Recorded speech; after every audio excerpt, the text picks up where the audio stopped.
Mas, sem mais delongas, vamos então ao tema dessa sessão tão intrigante: concorrência baseada no uso de algoritmos e inteligência artificial.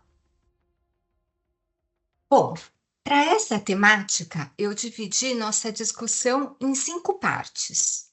Em primeiro lugar, o que afinal são algoritmos e inteligência artificial? Apesar de eles estarem muito presentes na nossa vida, nem sempre nós temos uma compreensão tão clara de como eles funcionam e o que eles são. Para pensar, então, na concorrência baseada em algoritmos e inteligência artificial, vamos passar pelas 3 grandes funções. Para pensar, então, na concorrência baseada em algoritmos e inteligência artificial, vamos passar pelas 3 grandes funções da defesa da concorrência.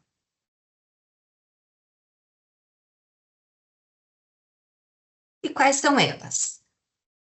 A repressão de condutas anticompetitivas, a prevenção por meio do controle de estruturas, ou seja, análise de fusões e aquisições, e a educação por meio da advocacia da concorrência.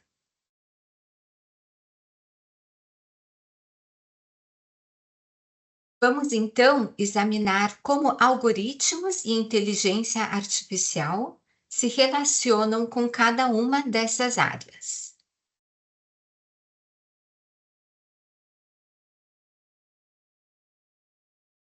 E, finalmente, passaremos às considerações finais.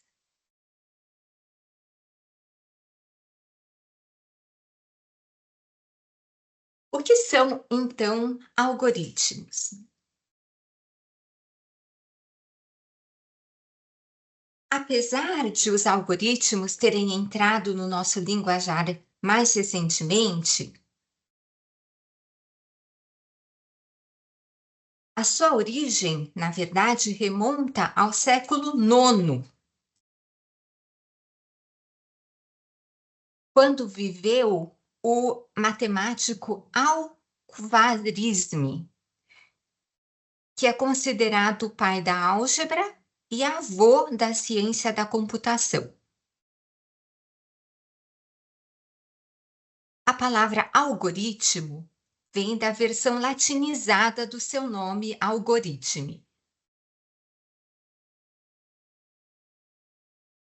Inicialmente, a palavra era utilizada para se referir aos procedimentos que esse matemático criou para fazer operações de matemática em substituição ao ábaco.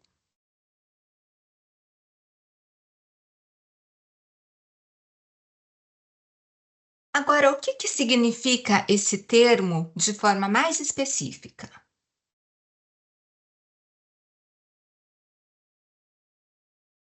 A definição que a OCDE tem utilizado é a de Wilson e Carl, que escreveram a Enciclopédia de Ciências Cognitivas do MIT. A definição diz que um algoritmo é uma lista inequívoca e precisa de operações simples, aplicadas mecanicamente e sistematicamente a um conjunto de tokens ou objetos. Então, estávamos falando o que significam algoritmos.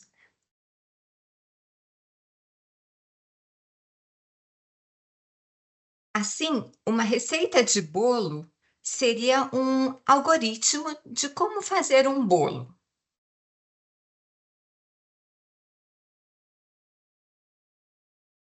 Nós vimos que a origem da palavra era a própria descrição desse passo a passo para realizar uma operação numérica.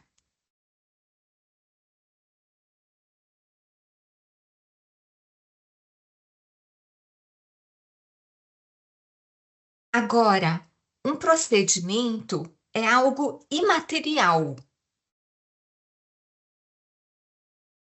No caso de uma receita de bolo, Ela pode se materializar por meio de um papel ou uma página na internet que descreva esses procedimentos.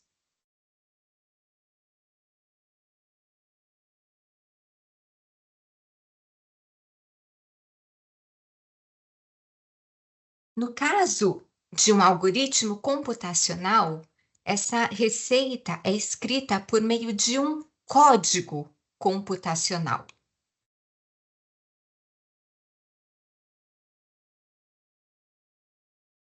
E por que isso é importante? Bom, se queremos entender como, por exemplo, auditar esses algoritmos, precisamos saber onde concretamente eles se encontram.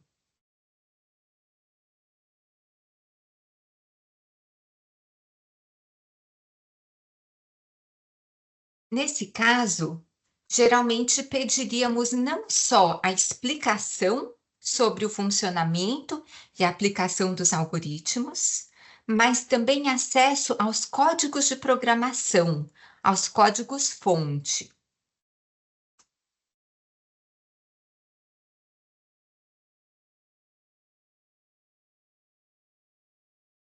E para a gente entender um pouco melhor os algoritmos, vamos pensar num exemplo concreto.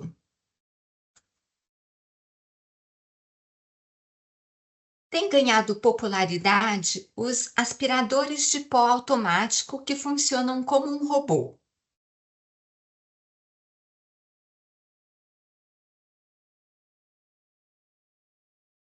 Agora, imagine que você esteja programando um desses aspiradores.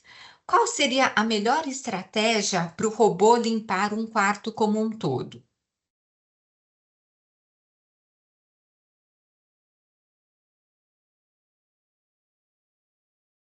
Uma estratégia é seguir uma linha reta ao trombar com algo, girar, e repetir se você encontra uma parede.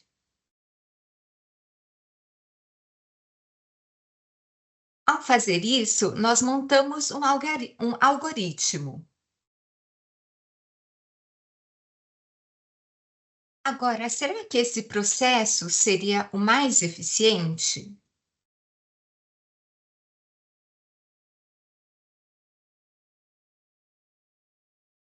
Uma alternativa seria se distanciar da parede e começar a girar em espiral.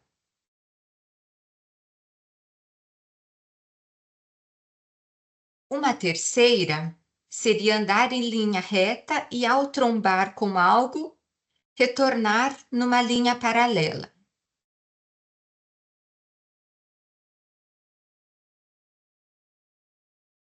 Ao pensar nessas diferentes estratégias de limpeza, nós estamos criando algoritmos.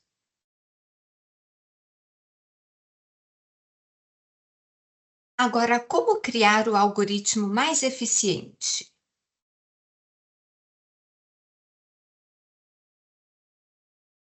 Uma maneira consiste em usar também algoritmos para aperfeiçoar os algoritmos.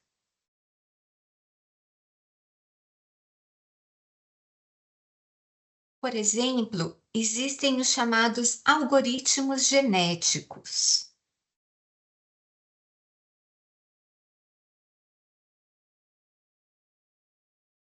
O que eles fazem é simular o processo de evolução e seleção natural.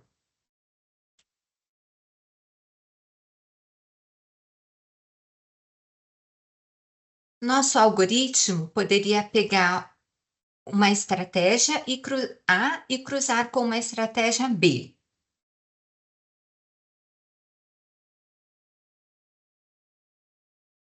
E como isso poderia ser feito?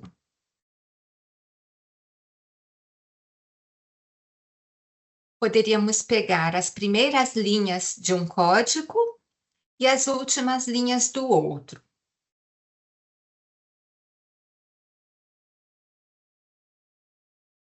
O algoritmo poderia fazer diversas combinações das estratégias iniciais, manter as mais aptas, que deram melhor resultado, e jogar fora as que deram os piores resultados.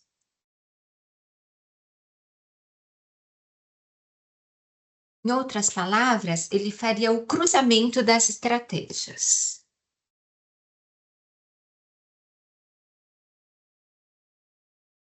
Além disso, ele pode ir gerando pequenas mutações em partes dos algoritmos.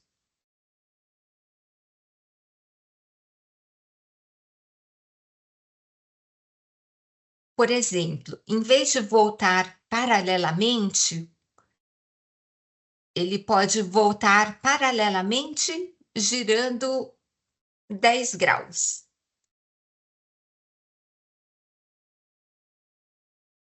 Dessa forma, ele gera diversidade e novas soluções.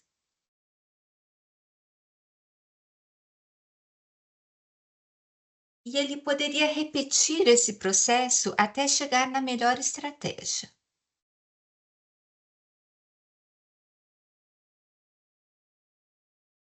Agora vejam que interessante. O programador que desenvolveu o algoritmo pode até ter pensado nas estratégias iniciais, mas de antemão ele não tem como prever quais vão ser os resultados finais após a aplicação de um algoritmo genético.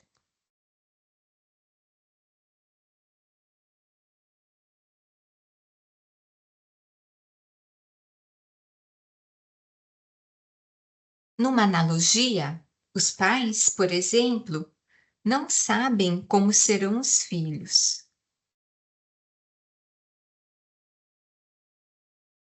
Isso é relevante ter em mente quando formos pensar sobre como identificar responsáveis por determinados comportamentos de algoritmos.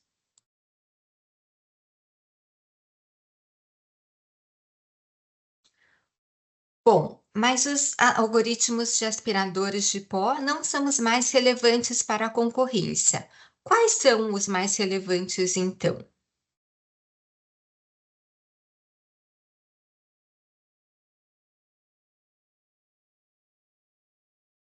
Imagino que muitos pensaram em algoritmos de busca, como aqueles usados pelo Google Bing. Outros muito prevalentes são aqueles de recomendação, que buscam encontrar o conteúdo mais relevante para um usuário específico.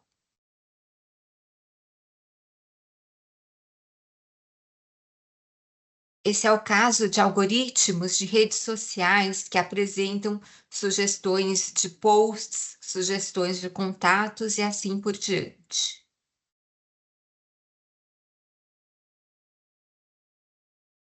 Outro tipo de algoritmo é aquele de monitoramento.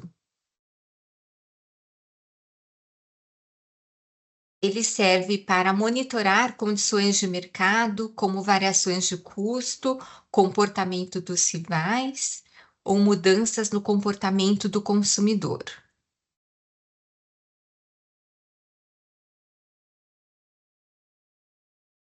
Outros algoritmos que merecem atenção são os de precificação.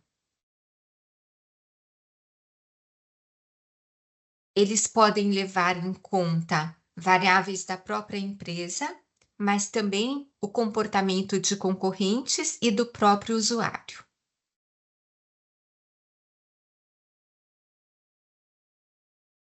Por fim, temos os algoritmos de alocação.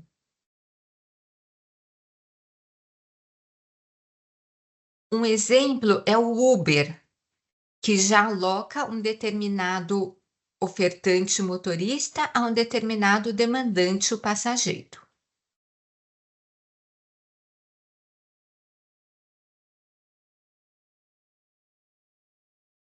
Agora que vimos os tipos de algoritmos mais relevantes para a concorrência, vamos tentar entender como funcionam com mais detalhes os algoritmos de busca.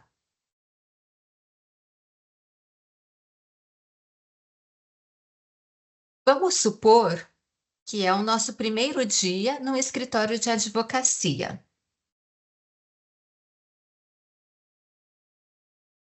Toca o telefone e é o nosso chefe pedindo para separar os casos de inteligência artificial.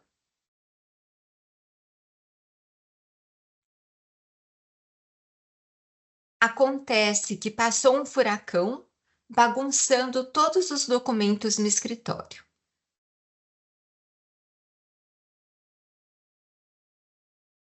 Qual seria então um algoritmo para encontrarmos os casos e não perdermos o emprego já no primeiro dia?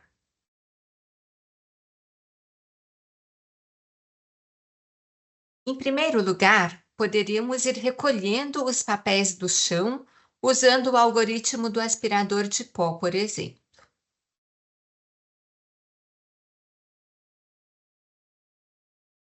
Vamos então empilhando esses papéis, formando uma espécie de índice.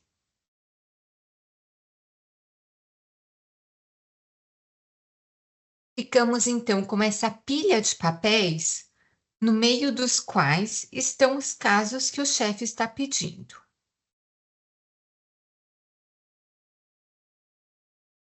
Agora pensem comigo, que procedimento vocês usariam para achar os documentos mais prováveis?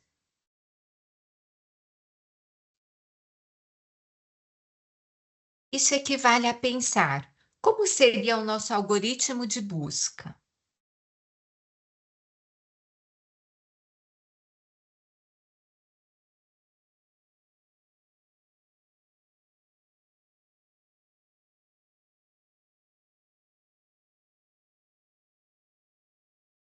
De qualquer forma, nós procuraríamos um procedimento, um algoritmo, para encontrar o documento mais relevante para o pedido do chefe e ordená-los como achamos mais pertinente.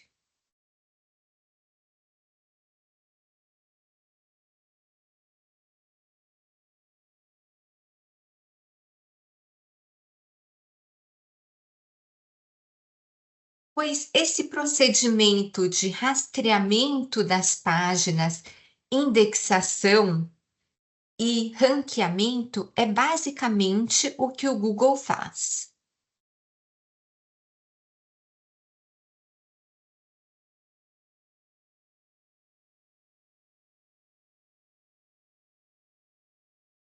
O Google tem uma espécie de robô, o Googlebot, que vai rastreando a rede da internet, tirando uma cópia de cada página para fazer o seu índice.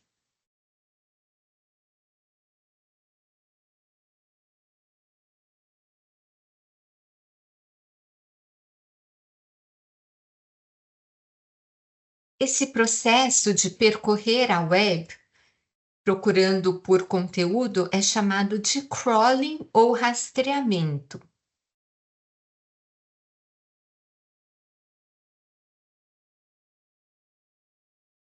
Por sua vez, a montagem desse índice, uma espécie de catálogo, é chamado de indexação.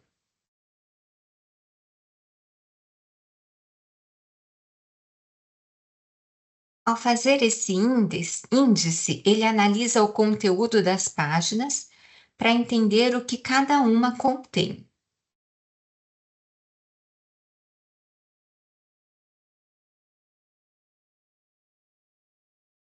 Tendo em vista, então, a busca efetuada, o Google usa diferentes algoritmos para encontrar o que está sendo procurado.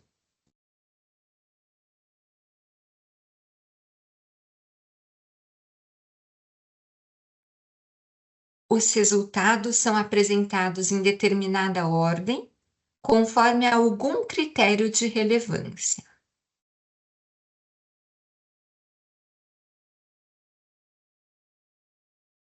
Agora, digamos que o nosso advogado está fazendo uma tese sobre o ChatGPT.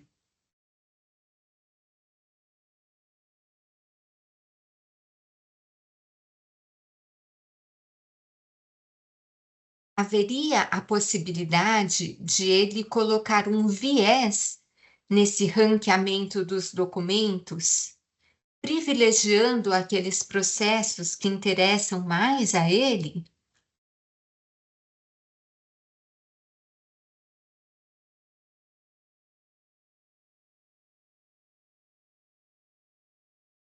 Pois vários dos casos com algoritmos e concorrência envolvem justamente isso.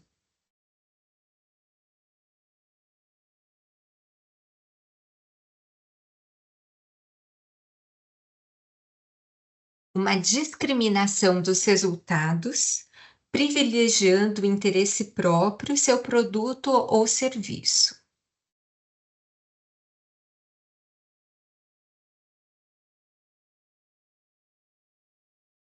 O algoritmo do Google foi se aprimorando ao longo do tempo.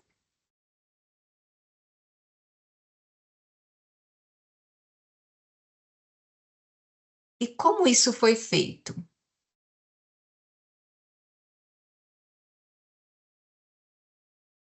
Vimos os algoritmos genéticos,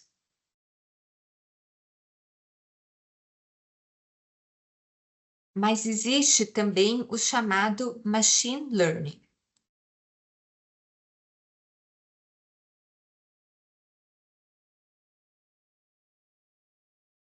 E o que é o machine learning?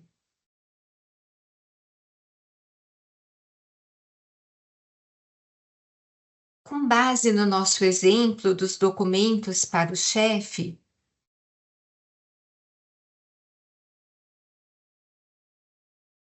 podemos supor que apresentamos alguns documentos e ele escolheu os que estava procurando e os que não.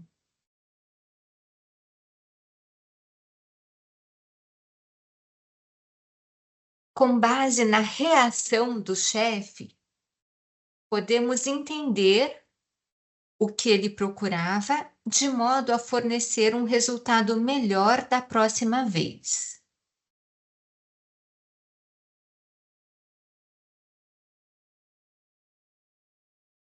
O machine learning funciona dessa mesma forma.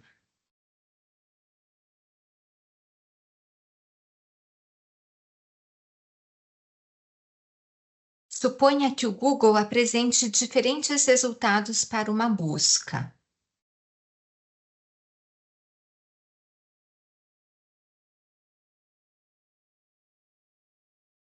Haverá links clicados e links não clicados.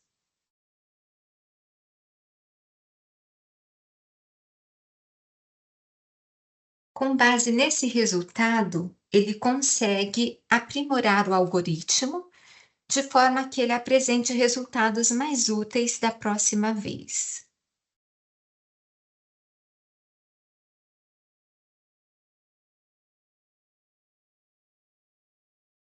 Notem que quando o chefe escolhe os documentos úteis, ele está, de certa forma, rotulando os dados como úteis ou não.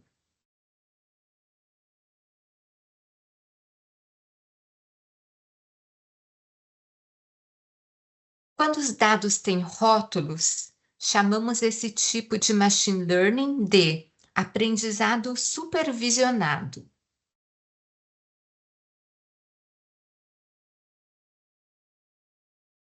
O modelo aprende com um conjunto de dados rotulado, onde cada dado tem uma etiqueta que define sua classe.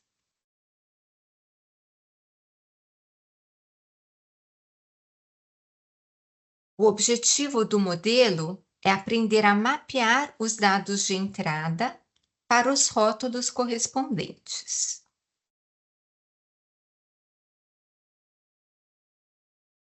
Mas os algoritmos conseguem ser treinados também com dados não rotulados, sem etiqueta.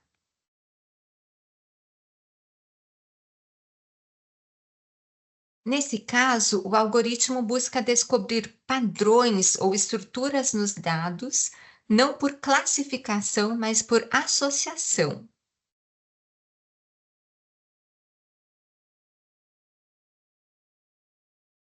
Um exemplo seria fornecer um conjunto de imagens de animais para que o algoritmo identifique quais são gatos, cachorros, etc.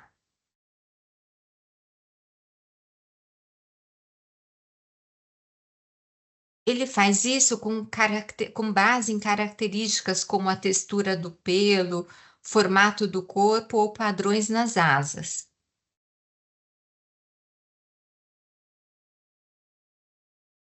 E temos também a aprendizagem por reforço.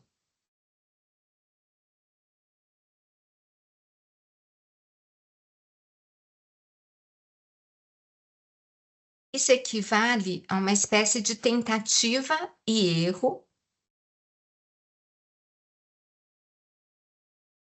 e com base nas reações do ambiente, vamos aprendendo. Por exemplo, os robôs aprendem a andar dessa forma.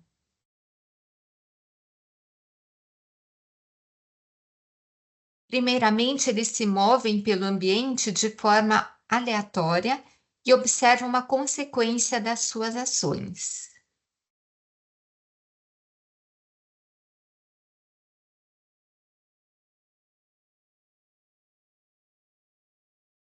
Com o tempo, o robô aprende a associar suas ações com as recompensas, ficar de pé, por exemplo, e penalidades, cair.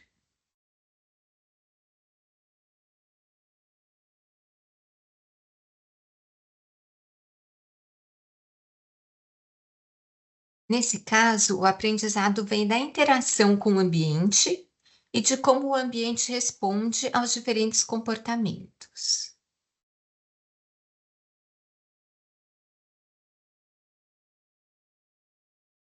A aprendizagem por reforço é utilizada também para ensinar self-driving cars, carros que dirigem de forma autônoma.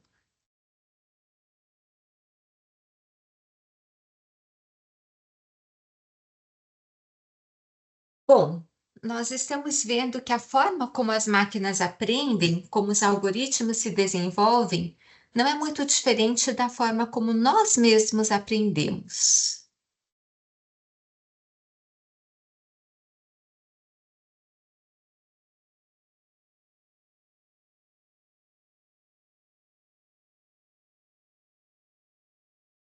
Por que então não olhar para o nosso próprio cérebro e ver como isso pode ajudar os algoritmos a aprender?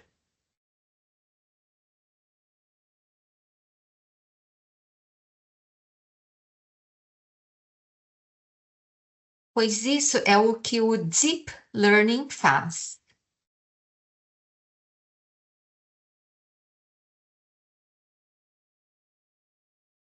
Ele utiliza redes neurais artificiais complexas, com múltiplas camadas inspiradas na estrutura e função do cérebro humano.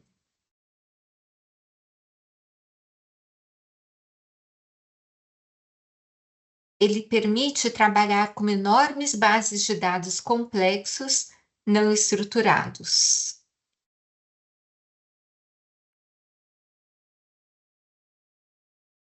E, nesse sentido, é mais poderoso que outros métodos tradicionais de machine learning.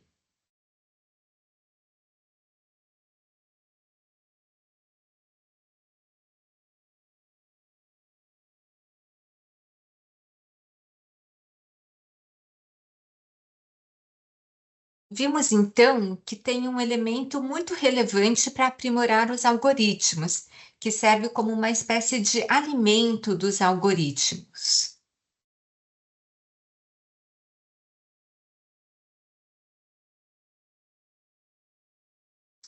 O que é esse elemento? São os dados.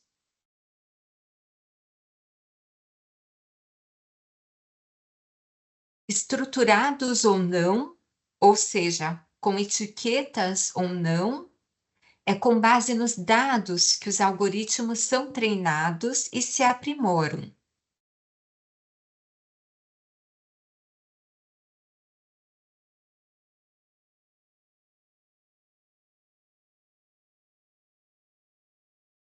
Daí a relevância do Big Data para melhores algoritmos.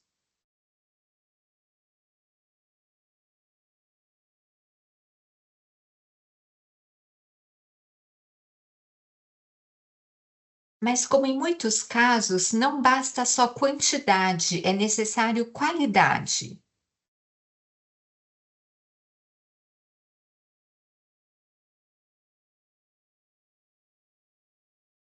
Por exemplo, um algoritmo treinado em cima de uma base de dados que contém vieses, muito provavelmente conterá vieses também.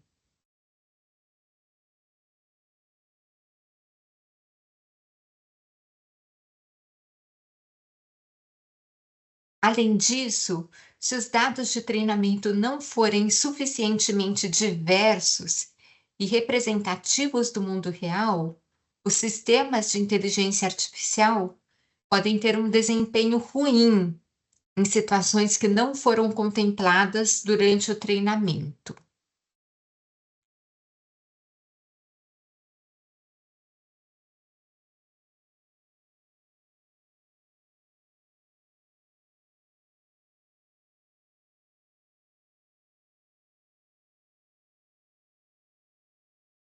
Por exemplo, imagine um conjunto de dados utilizado para treinar um sistema de inteligência artificial que reconhece rostos.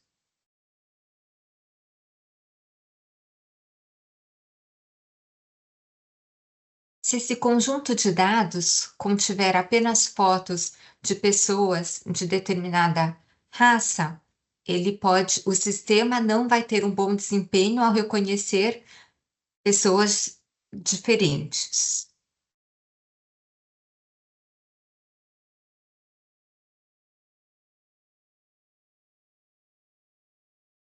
Outra questão diz respeito à privacidade e segurança.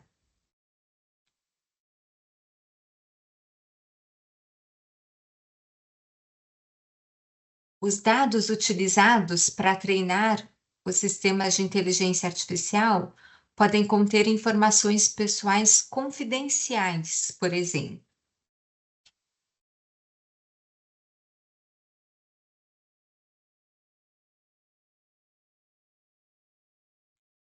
Também é crucial que haja o consentimento adequado dos indivíduos para o uso de seus dados.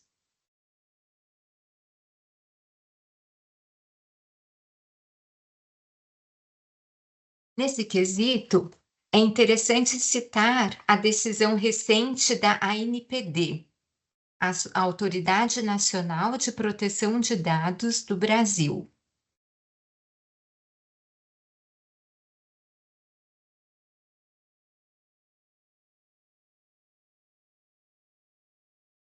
Ela determinou, por meio de uma medida preventiva, que a Meta deixasse de utilizar os dados de brasileiros para treinar os seus algoritmos.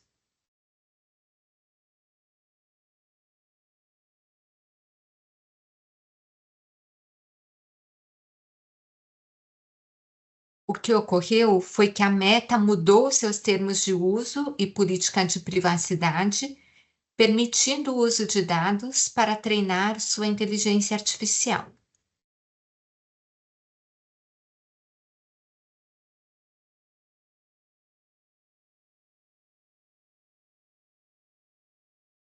A medida preventiva suspendeu a validade dessa política de privacidade até mais investigações.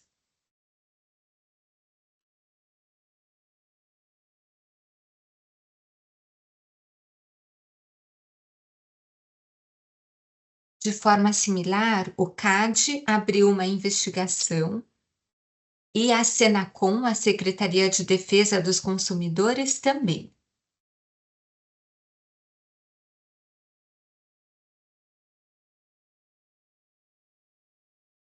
Agora, vejam só, esta semana a Meta lançou sua inteligência artificial, a Llama, mundialmente, mas excluindo o Brasil.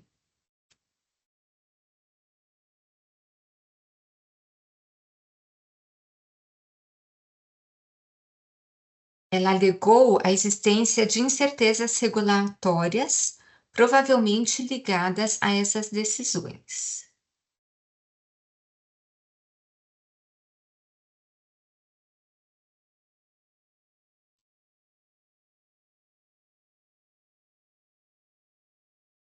Isso, de certa forma, é uma pena, porque a Llama possui um código-fonte aberto.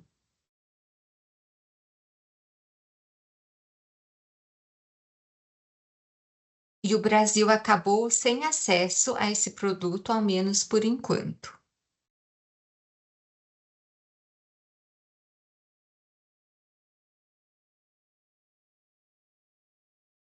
Isso mostra como nada é fácil nessa área.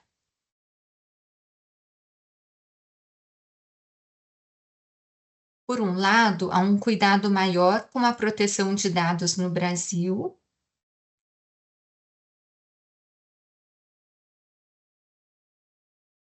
o que tem sido visto como um amadurecimento da Agência Nacional de Proteção de Dados.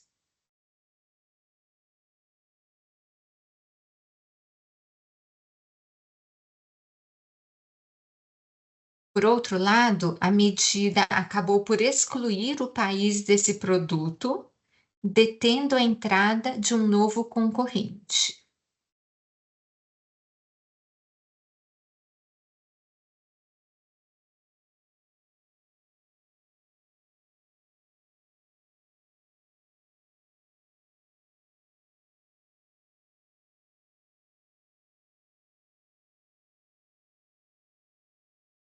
Mas estávamos falando de algoritmos e acabamos pulando para a inteligência artificial.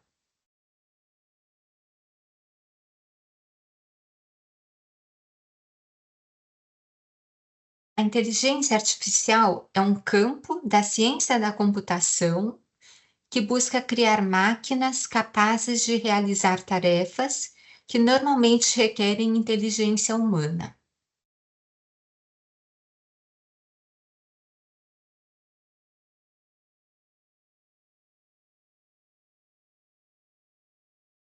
Para isso, utiliza diferentes tecnologias, como machine learning, que acabamos de ver, processamento de linguagem natural e robótica.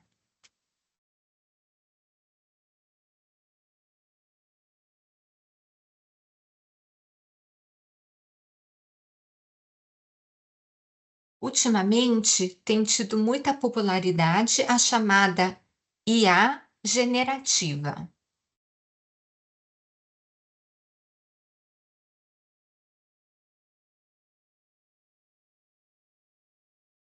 Entre os tipos de IA generativa, temos chatbots que conversam com humanos, geradores de texto, assistentes virtuais e assim por diante.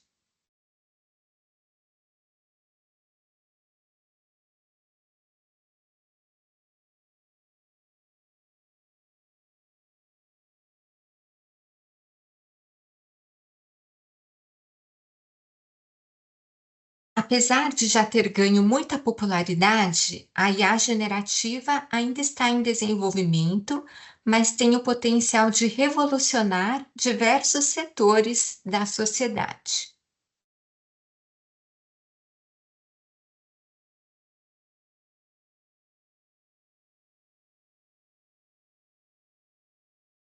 Como toda tecnologia, ela tem riscos e benefícios.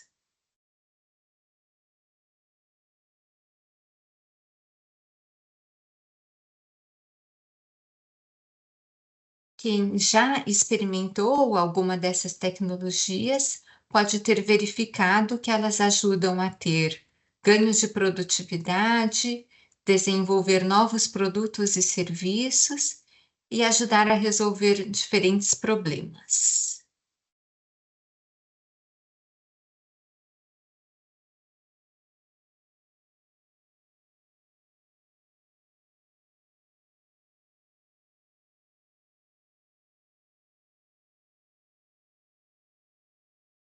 Por sua vez, há também importantes desafios, como o próprio exemplo da Meta já mostrou.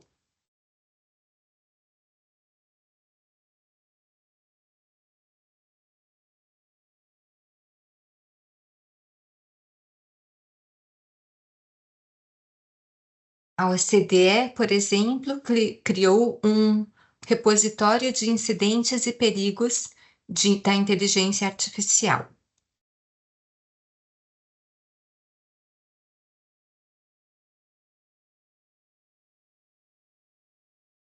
Mas o nosso foco é explorar como algoritmos de inteligência artificial afetam a defesa da concorrência.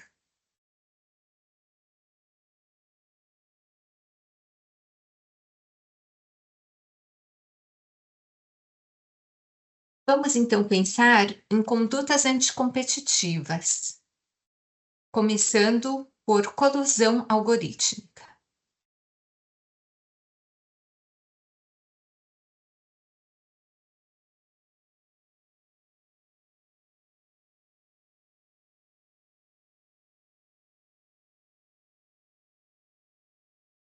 Eu vou tentar acelerar um pouco aqui, tendo em vista o nosso tempo.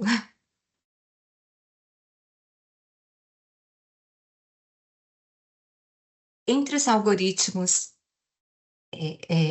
com riscos de coordenação, temos os de precificação como os mais relevantes.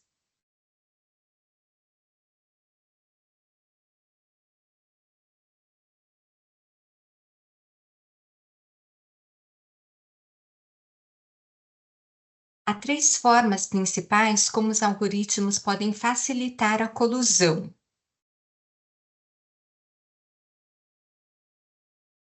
Primeiro, eles podem servir como meios para facilitar acordos colusivos.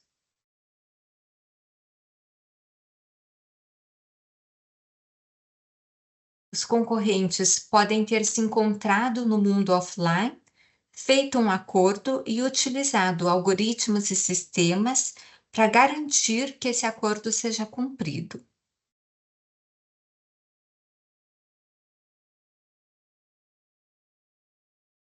Com algoritmos, eles conseguem monitorar mais facilmente o comportamento dos membros do cartel, penalizar desvios e manter a colusão mais estável.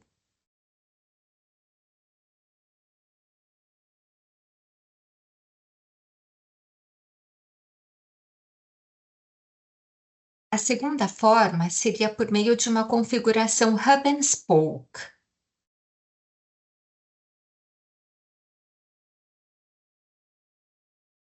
Por exemplo, diferentes concorrentes podem usar o mesmo software para precificar, o qual pode servir como uma plataforma para facilitar a troca de informações sensíveis.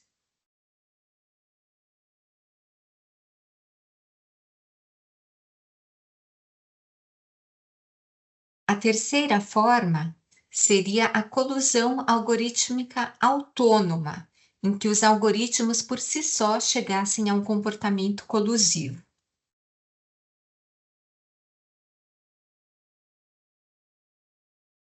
A política da concorrência consegue lidar com esses dois primeiros casos sem tantos problemas.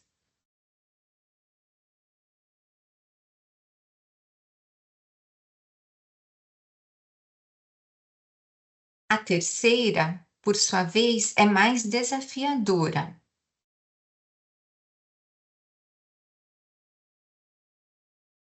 Em várias jurisdições, inclusive no Brasil, é necessário provar a existência de um acordo explícito entre concorrentes, o que nem sempre é fácil de identificar e nem sempre está presente.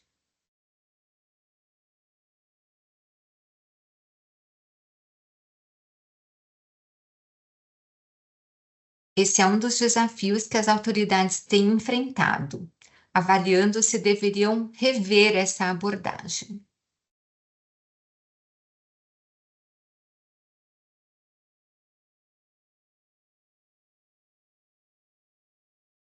trouxe casos do Brasil, mas vou pular por causa do tempo.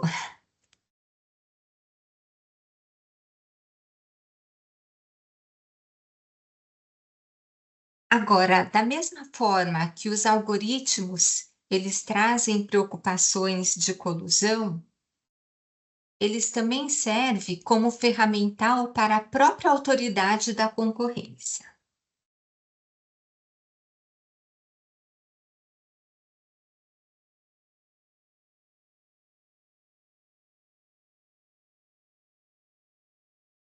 Um dos tipos de algoritmos mais utilizados nesse sentido são os filtros econômicos de cartel, os chamados métodos de screening.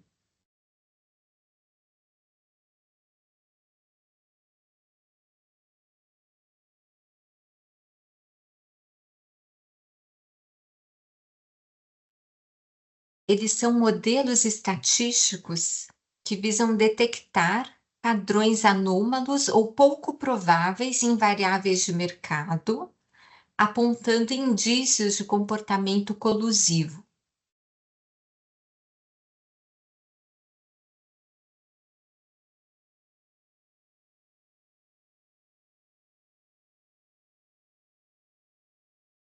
Assim, eles ajudam a identificar os mercados com maior probabilidade de conluio e ajudam a direcionar os esforços de investigação.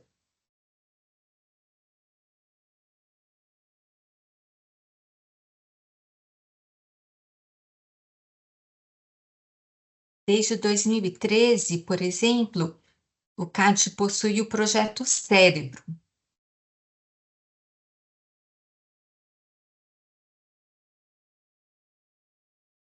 Nesse projeto, nós desenvolvemos algoritmos baseados em Big Data relacionados a preços, custos, lucro, participação de mercado, econometria espacial, para identificar indícios de cartel.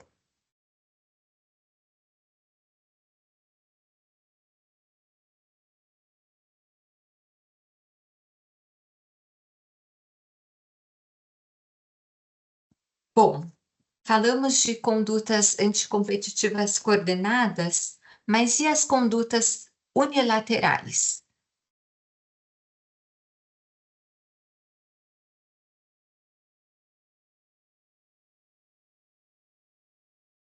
Retomando a nossa lista dos algoritmos, podemos dizer que os mais ligados a condutas unilaterais tendem a ser os de busca, recomendação e precificação.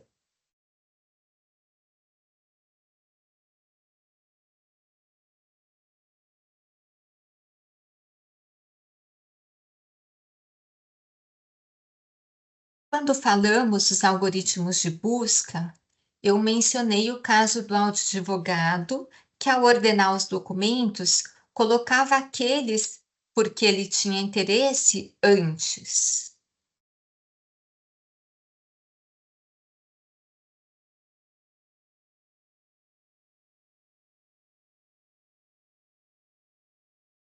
Em geral, os casos de condutas unilaterais ligados a algoritmos de busca referem-se ao dito self-preferencing, autopreferência.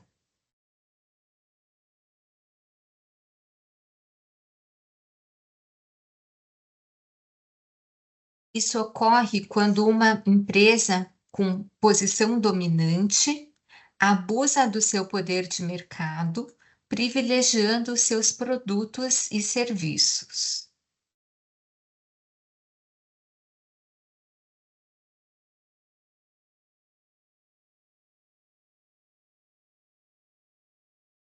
Um dos casos mais famosos sobre isso foi o do Google Shopping.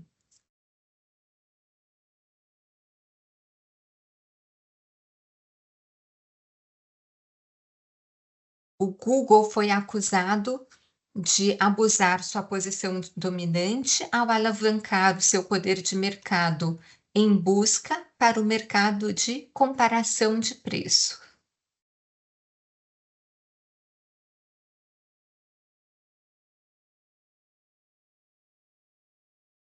A Comissão Europeia entendeu que houve um ilícito concorrencial, aplicou uma multa bilionária e impôs remédios.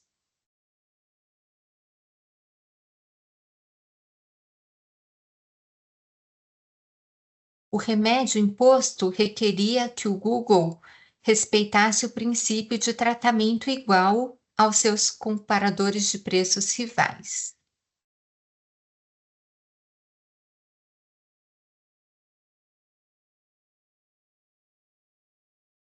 O remédio acabou recebendo críticas e não tem sido tão efetivo.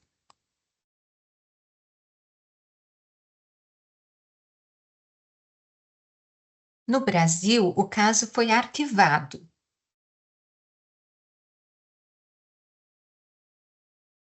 Isso porque não foi verificada a manipulação de algoritmos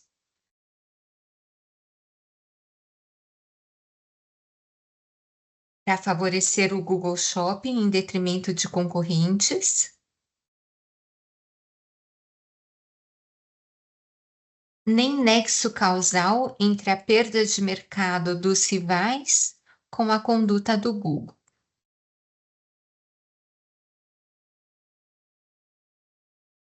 Além disso, foram identificadas eficiências tanto para os consumidores quanto para os anunciantes.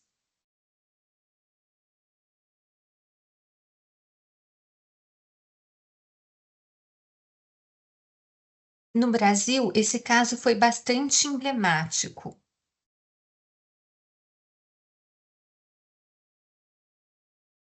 Ele se destacou pela investigação minuciosa que foi conduzida sobre o histórico de alterações nos algoritmos do Google.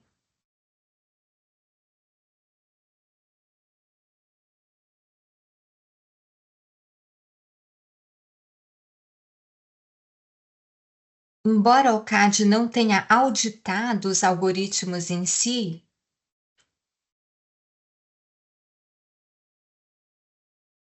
a revisão dos algoritmos auxiliou a autoridade na avaliação dos efeitos da conduta do Google.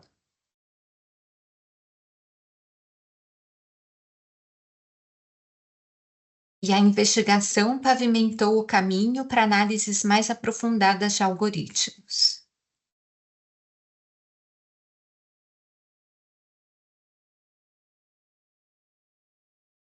Agora, e se quiséssemos aprofundar a investigação?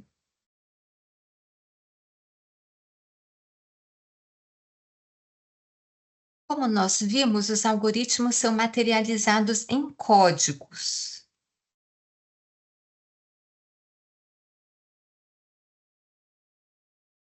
Uma abordagem seria auditar esses próprios algoritmos, solicitando o código-fonte à empresa envolvida.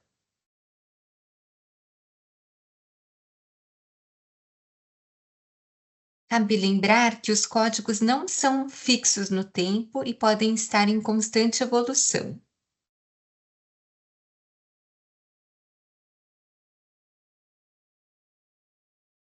Além disso, solicitar o código-fonte pode significar solicitar a própria alma da empresa.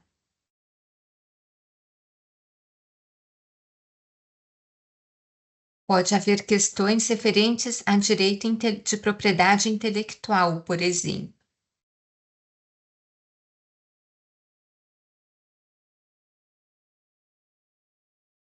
Agora, mesmo que a autoridade resolva solicitar esses algoritmos, haverá capacidade técnica para fazer isso?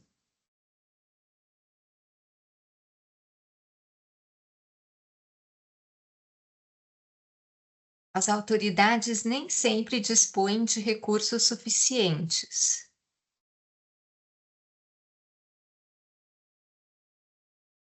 A Comissão Europeia criou recentemente o Centro Europeu para a Transparência Algorítmica.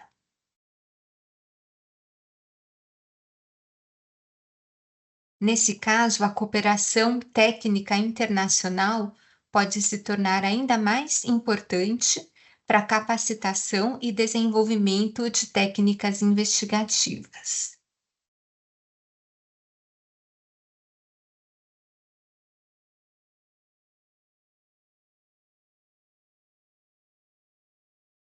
Vamos agora falar da função preventiva da defesa da concorrência, o controle prévio de fusões e aquisições.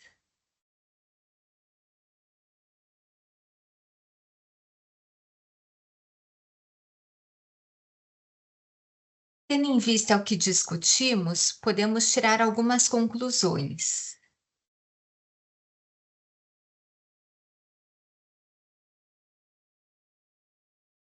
A primeira é a necessidade de um cuidado adicional com operações que envolvam aquisição de dados.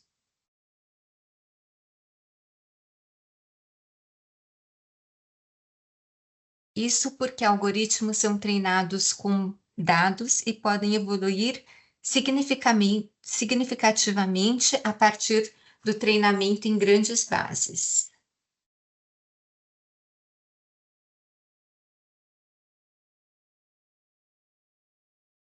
Vimos também riscos de os algoritmos facilitarem a colusão.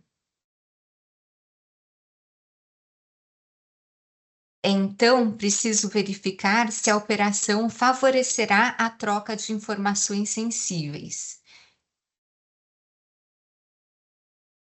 e facilitar comportamentos coordenados. Isso é particularmente importante em casos de plataformas.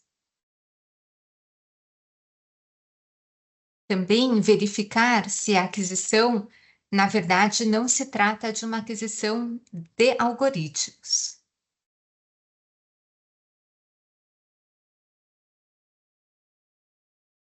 Por fim, bem rapidamente, cabe falar do papel de advocacia da concorrência.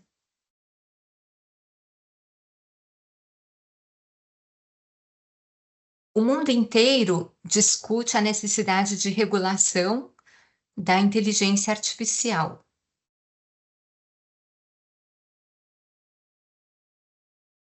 Também no Brasil, há um projeto de lei que tramita no Senado.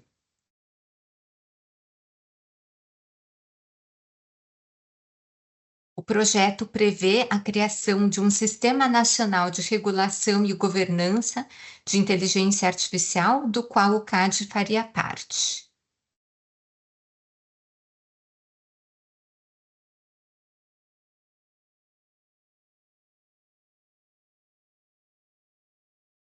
O CAD trouxe propostas que trazem questões relevantes sobre a esfera concorrencial. Por exemplo, a previsão de mecanismos para a cooperação entre agentes do sistema, o compartilhamento de dados, por exemplo, entre uma agência regulatória, o CAD e os diferentes agentes do sistema.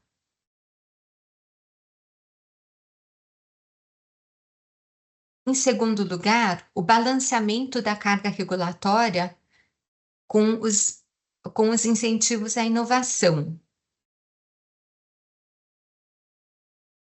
Prevê-se, por exemplo, sandboxes regulatórios.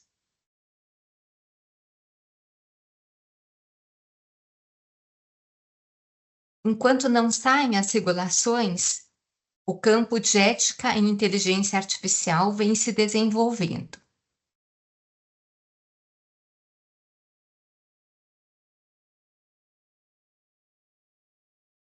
As próprias empresas de tecnologia também desenvolvem os seus próprios códigos de ética, de modo a se preparar e talvez se proteger de eventuais questões regulatórias.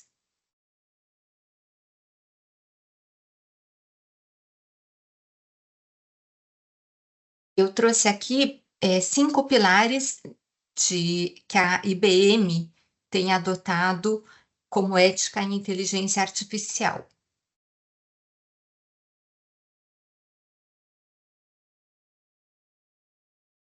Eles podem ser úteis para ajudar a delinear uma investigação.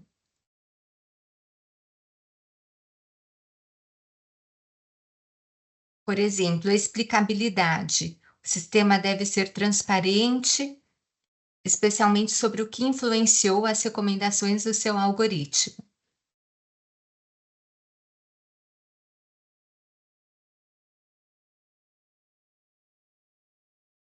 Bom, nós percorremos aqui uma longa jornada discutindo a concorrência baseada em algoritmos e inteligência artificial.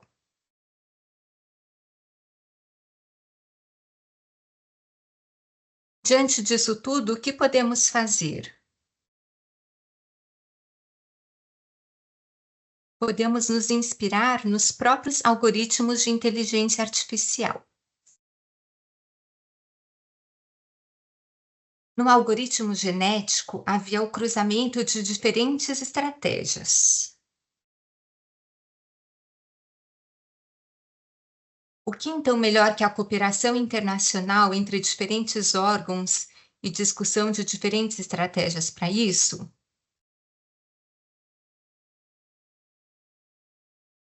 No algoritmo genético, havia também o papel das mutações para a diversidade.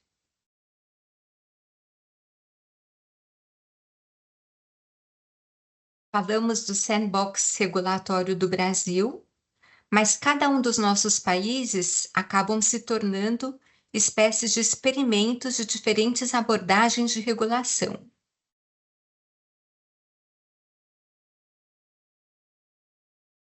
Como utilizar toda essa diversidade de abordagens para chegar a soluções cada vez melhores, identificando as soluções mais eficazes para cada contexto.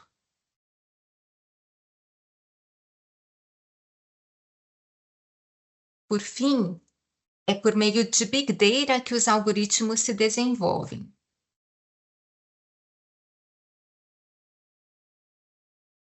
Nós também precisamos de Big Data para sermos capazes de lidar com esses novos desafios.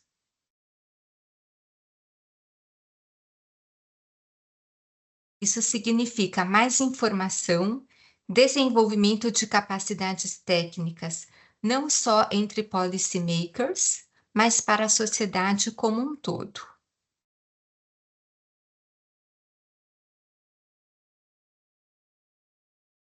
No final das contas, tanto a inteligência artificial como nós mesmos podemos aprender juntos.